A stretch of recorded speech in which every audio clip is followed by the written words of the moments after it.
এটি দক্ষিণ আফ্রিকার এক কৃষ্ণাঙ্গ যুবকের গল্প। তার খুব ইচ্ছে ছিল সে একজন দৌড়বিদ হবে, কিন্তু তার পরিবারের আর্থিক অবস্থা এতটাই খারাপ ছিল যে ভালো একজোড়া জুতো কেনার সামর্থ্যও ছিল না তার। সে যখন স্থানীয় দৌড় প্রতিযোগিতায় অংশ নিতে গেল, দেখলো সবার পায়ে দামি স্পোর্টস শু আর তার পায়ে একটা পুরনো ছেঁড়া জুতো, যেটা সে আঠা দিয়ে জোড়া লাগিয়েছিল।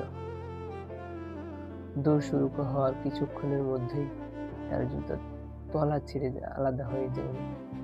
প্রচন্ড গরমে পিচ জ্বালা রাস্তায় খালি পায়ে দৌড়ানো অসম্ভব ছিল। সবাই ভেবেছিল সে থেমে যাবে, কিন্তু সে থামেনি। সে জুতো জোড়া খুলে হাতে নিয়ে দৌড়ানো শুরু করলো।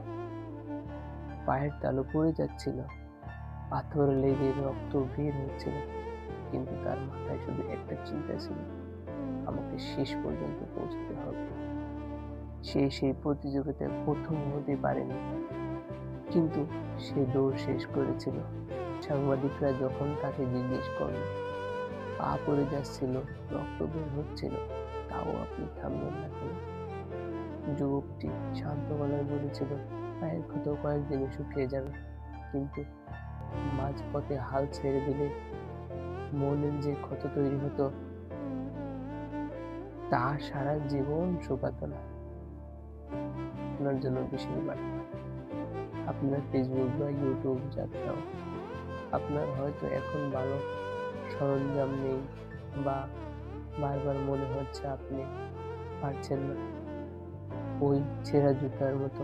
কিন্তু আসল জয় সে নয় যে প্রথম হয়, বরং সেই যে মাঝপথে থেমে যায় না।